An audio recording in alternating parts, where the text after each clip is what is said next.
when tourists lean on the railing, protecting them from the abyss of the Grand Canyon, facing an alien landscape. How many suspect they're looking at an ancient bombing site where once stood grand cities of golden pyramids and spires? Do they intuitively understand that surreal craterscapes don't happen in nature, that something was done to this place?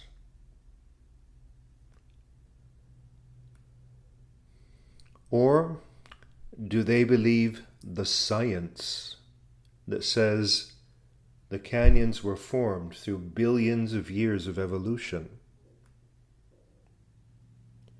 Have any of these medical mask-wearing, selfie-shooting, brochure-clutching tourists wondered why the peaks of the Grand Canyon are named after ancient Egyptian sites? Some researchers say the peaks are aligned with star systems. Or do they go with whatever the National Park Service tells them? You know, the same National Park Service that has forbidden people access to most areas. I found no evidence of this issue ever being put to the vote, as in, would you like to be forbidden access to the Grand Canyon? Vote now. A lot of things happen in this country that nobody asked for.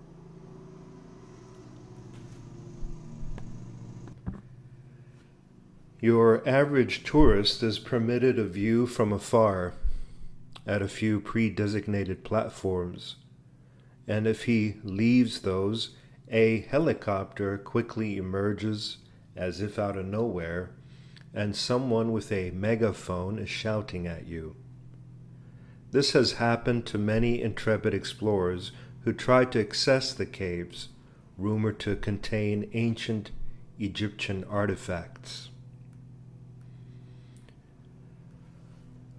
Old maps don't show this gigantic craterscape.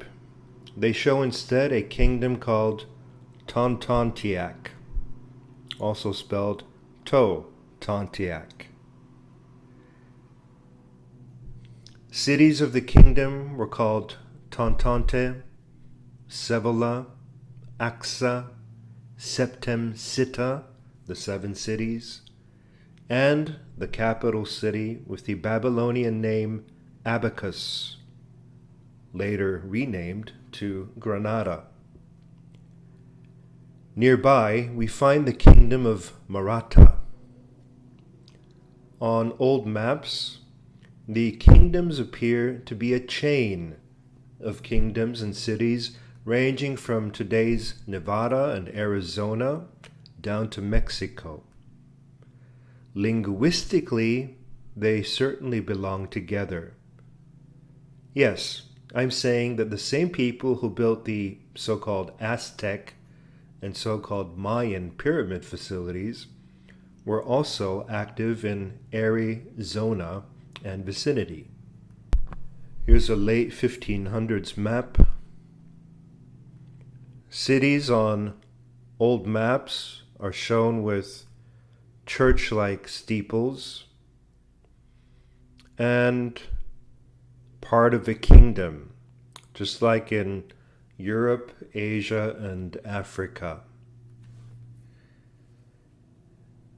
Even though we see these cities on maps of the 1500s and 1600s, on many hundreds of maps, mainstream historians claim they never existed.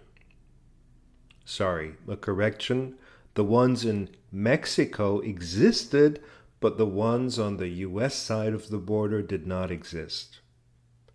They are telling us that otherwise completely accurate and historically verifiable maps just added a couple of mythical places to their maps to spice things up. because it's not like a map maker wants to be as reliable as possible to sell their maps to explorers. These were days in which map makers could get killed for faulty maps. The map below calls it Tontonteac regnum. Regnum is Latin for kingdom.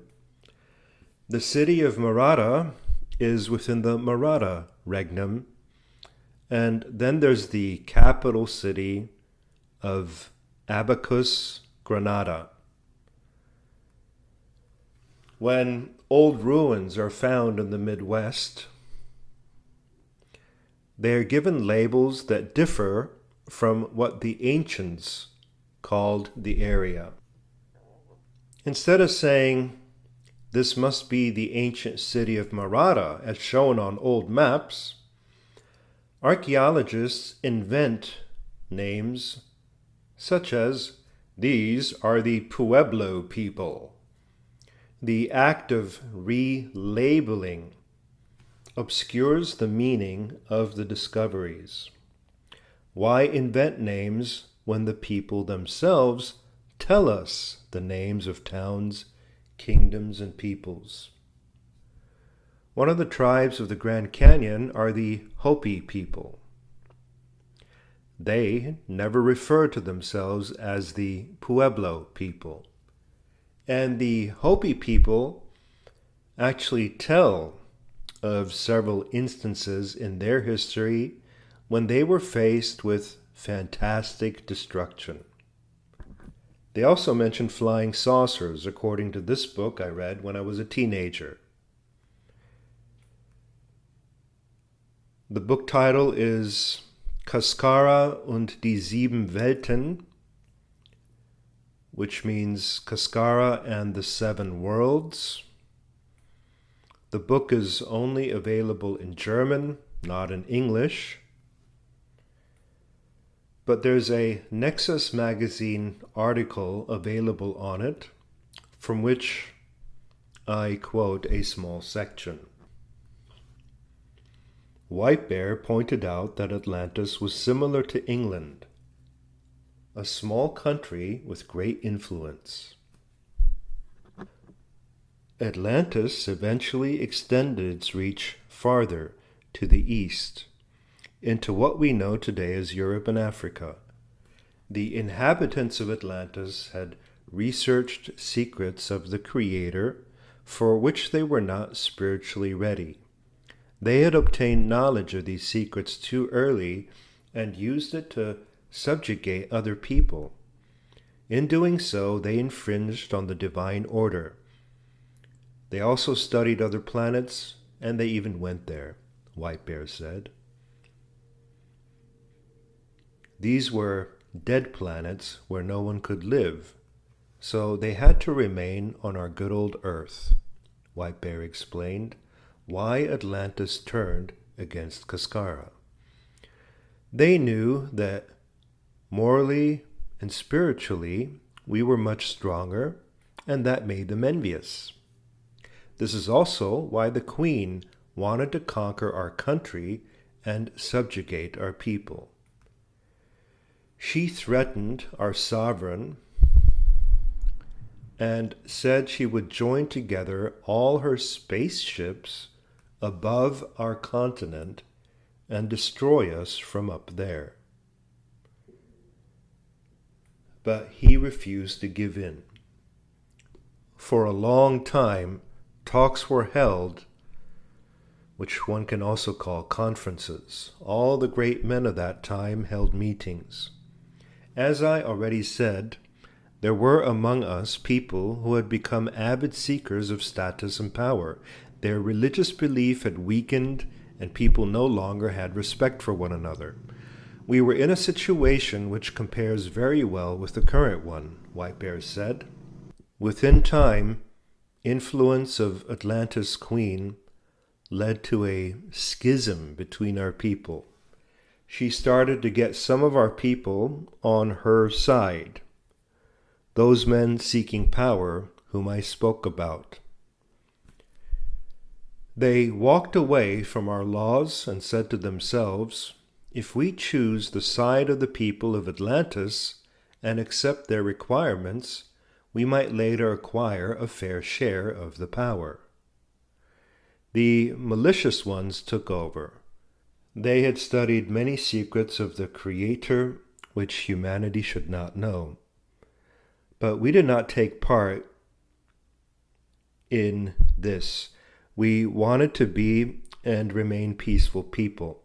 I believe that actually it was the Creator who used his capacity to keep us away from these things. The chiefs met many times, but the group of those who had scientific knowledge was much stronger, and they came to attack my people with the material of their capacities and invention, White Bear said. From very high in the air, they directed their magnetic force on our cities. But those of our people who had not left the true way of our Creator were gathered in a certain area in order to be saved. End quote.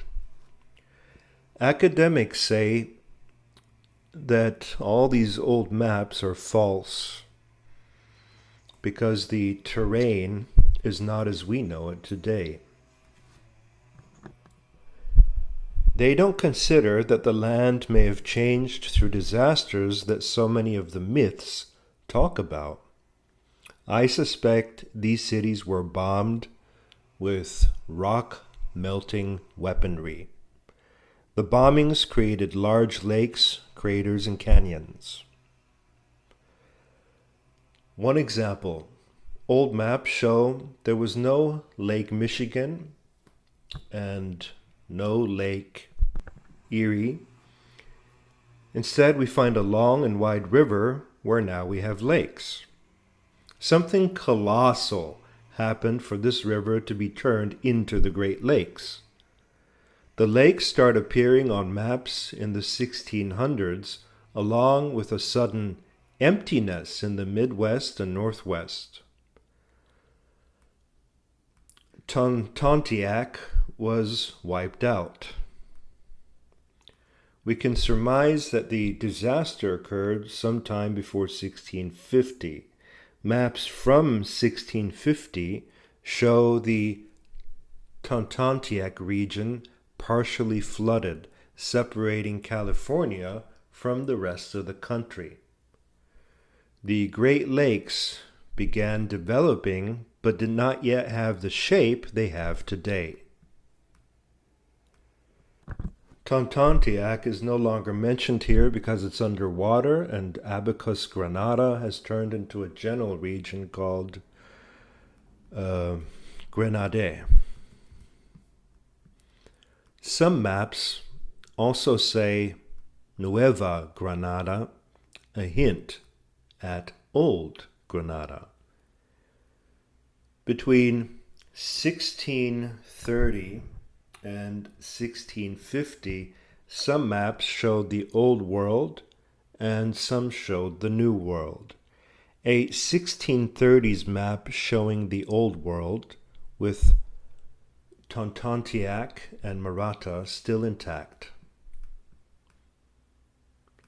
Judging by available maps, the shift probably happened in the 1580s or 1590s, as I could find no maps of the new America before that.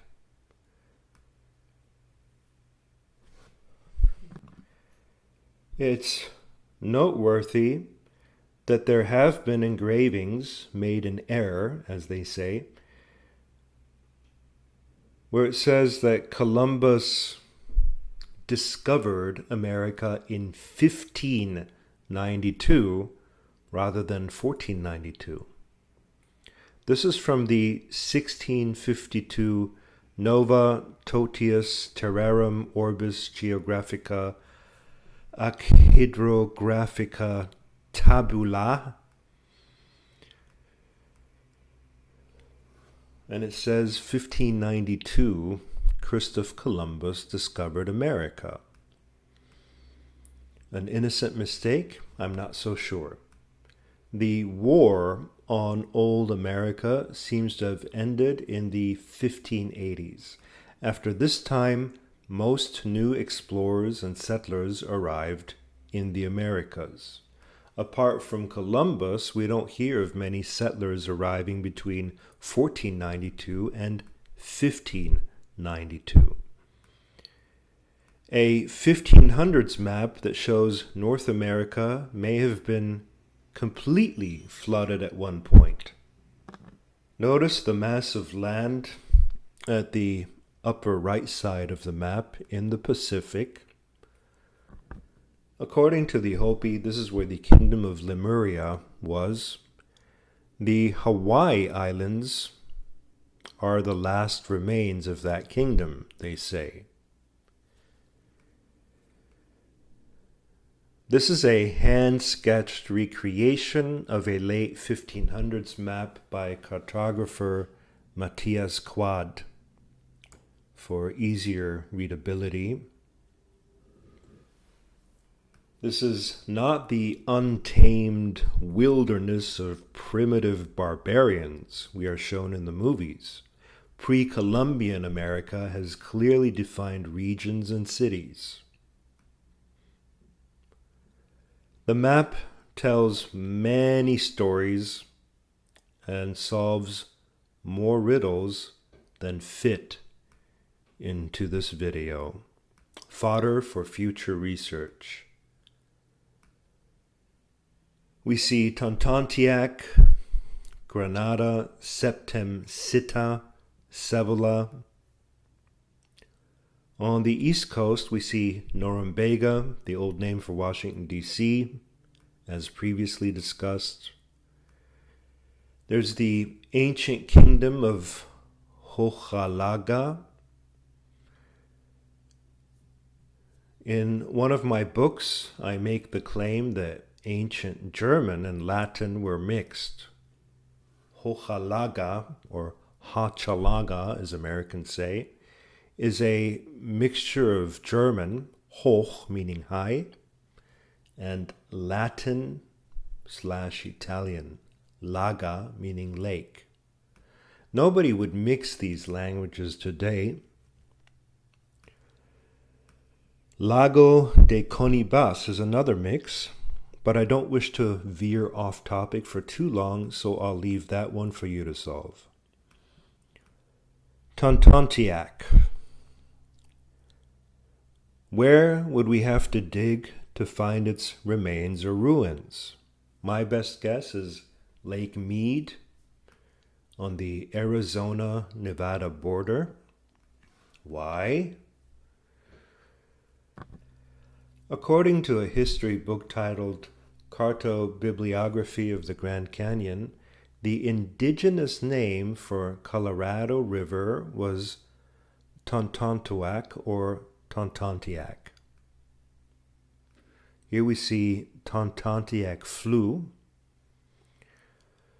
Fluss is the German word for river. And that's today's Lake Mead. So the city of Tontonteac would be around where we find Hoover Dam today. Lake Mead has seen the emergence of formerly submerged ruins due to the water drying up. The ruins are now called St. Thomas and ascribed to the Mormons, but I have my doubts. In 1925, ruins around St. Thomas were ascribed to the Pueblo Indians. As you can see in this article, pause the video if you wish to read it.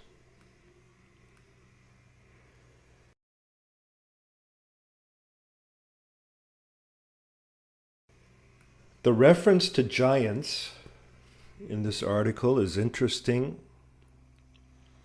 I recall an old map of America in which the whited out region of the west and northwest is referred to as Land of Giants.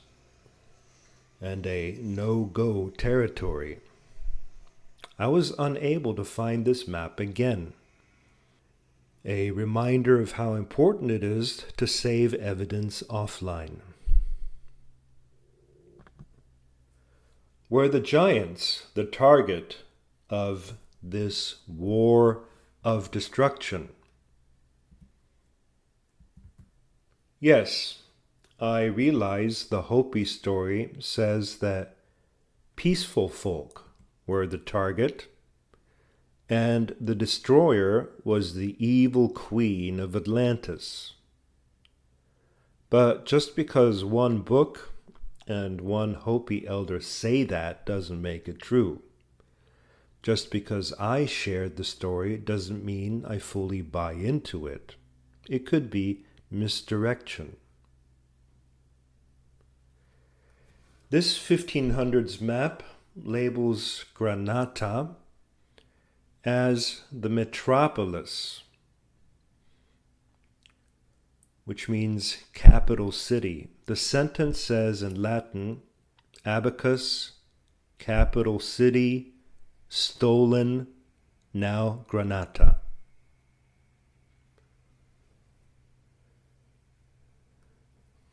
We learn here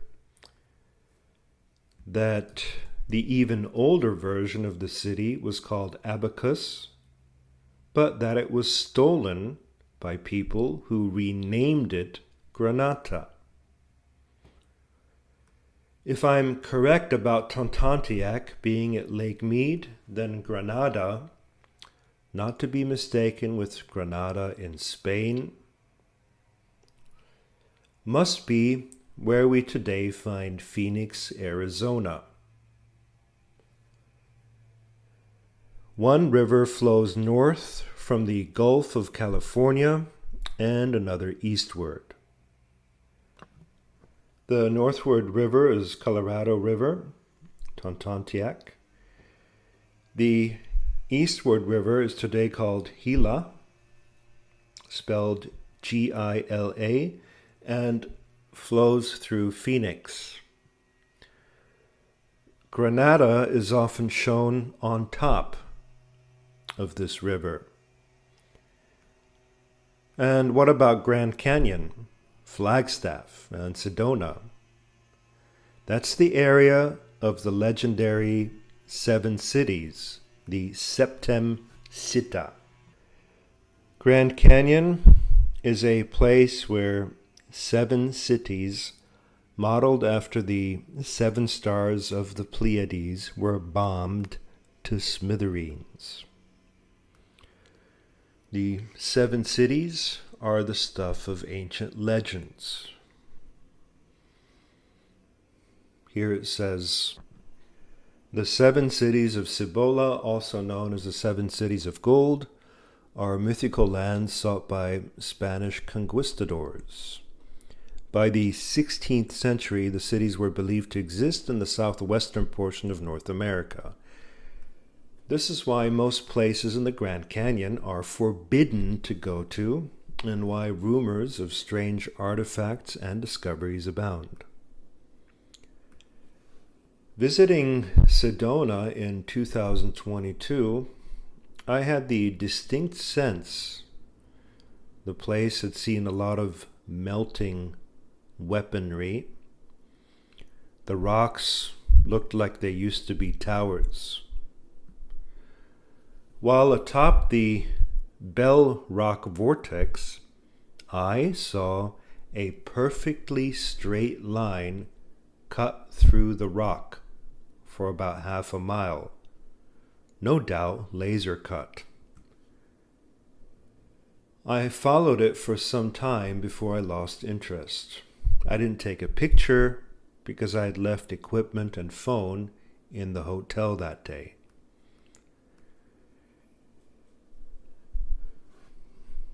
The landscape around the canyons are fertile green.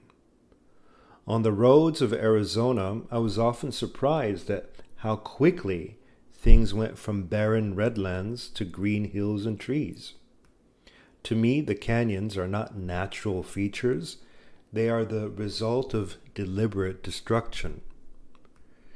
Mid to northern Arizona is a treasure trove of ancient anomalies, this crater, for example.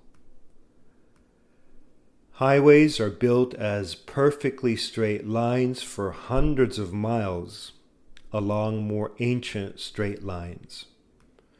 I believe this is done to camouflage the fact of perfectly straight ancient lines. A close-up reveals other, older lines beside the highway.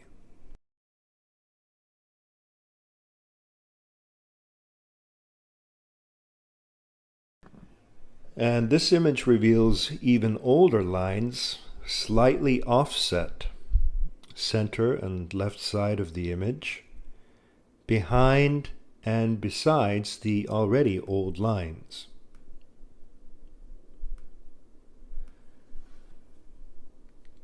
We learn more about Tontonteac by looking at the Tontonteac culture. The academics make no connection between Tontonteac or Tontonteac and Tontonteac, but there is one. Actually, academics don't acknowledge Tontonteac even existed in the first place.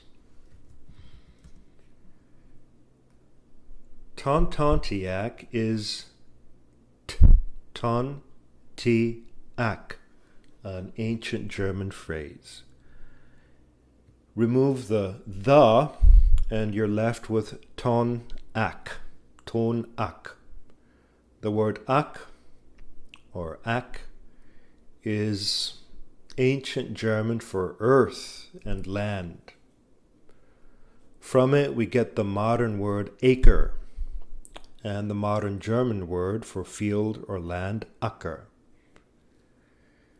Ton means sound. Tontonteac means sound of the earth.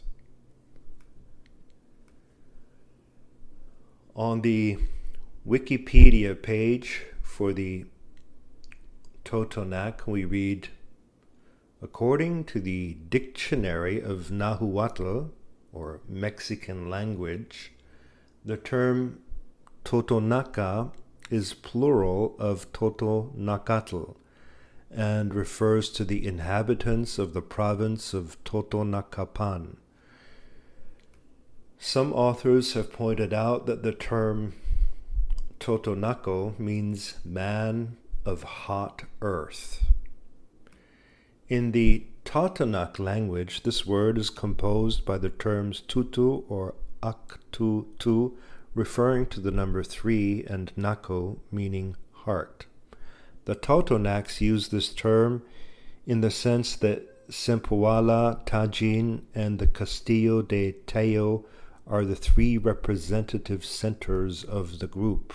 Blah, blah, blah, blah, blah. The Nahuatl dictionary at least got the last part right, earth. Ak is in fact earth. Nahuatl is itself an ancient German word, which is na-atl, near the water. A pyramid of the Totonac in poor condition. Another one. One blatant sign that you are being lied to about history is how academia, whoever the fuck that is, allows for a thriving pyramid building culture all over Mexico, but none just across the border in the US, where traces of this grand culture suddenly disappear. The kingdoms of America crossed seamlessly into the kingdoms of Mexico because these countries did not exist as 2 separate entities in those days.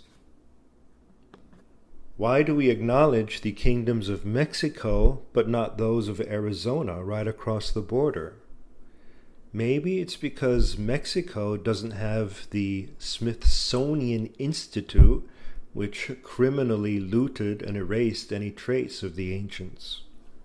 Or it's because some of the structures in Mexico are still intact and therefore undeniable.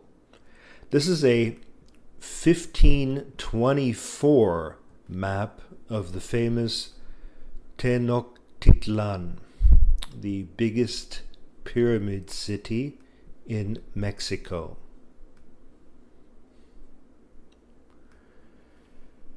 This is what remains of it, the center square in the previous map.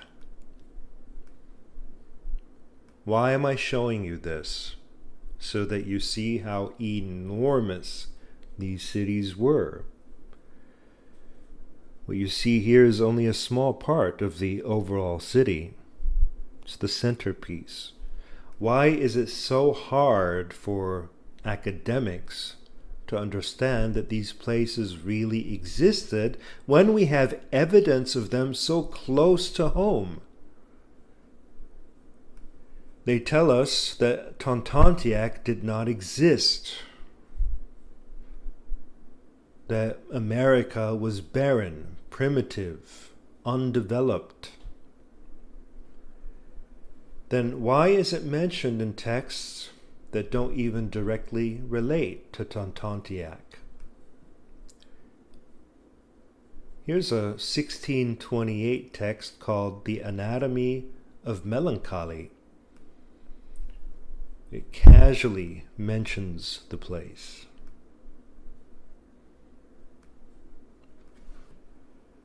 Let me guess, the people erasing history overlook this stuff because it doesn't directly relate to what they are trying to erase, so they don't bother looking there.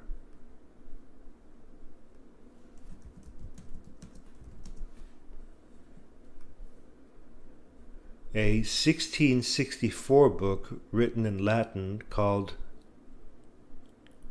Geographis Generalis casually lists it along with other known and really existing places.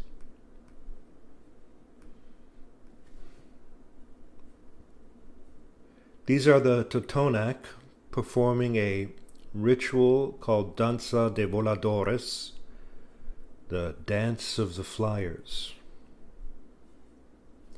It reminds me of the carousel type rituals among other indigenous people around the world, proving a common link across continents.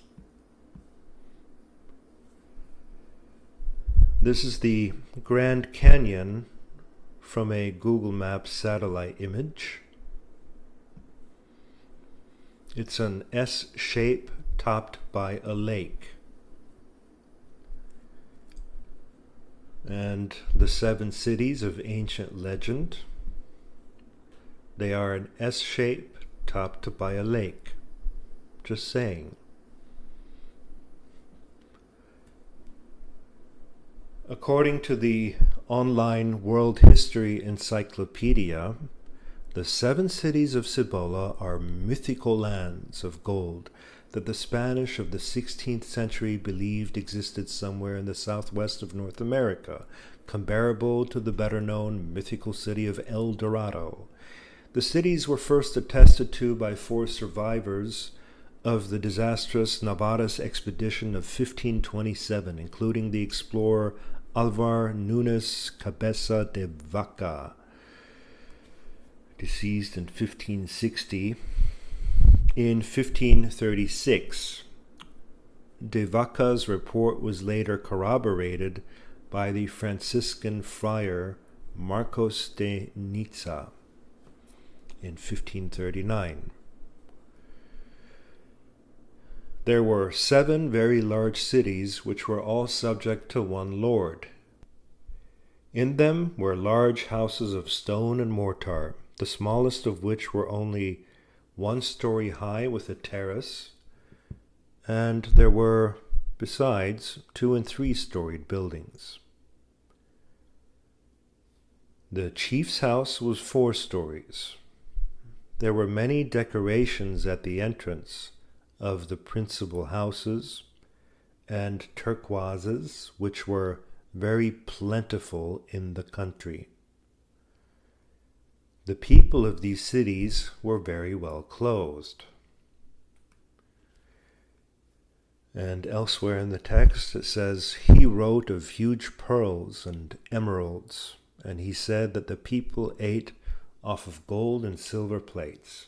He also claimed that the 7 cities of Cibola were equal in population to Mexico City. Some maps from the late 1600s still show Cibola. Its location is precisely in the area of today's Grand Canyon. I have reason to believe that the 7 cities were already turned into a post-apocalyptic crater landscape by the 1600s, and the mapmaker was going off earlier maps or calling the region itself after what it used to be called, Cibola. The so-called science informs us that Grand Canyon was formed billions of years ago. I forget how many billions. Is there anyone who actually keeps track or cares whether it was 10 billion or 100 billion years ago? These numbers are put out so that people stop giving a damn. They're made up numbers. This type of science needs to be defunded.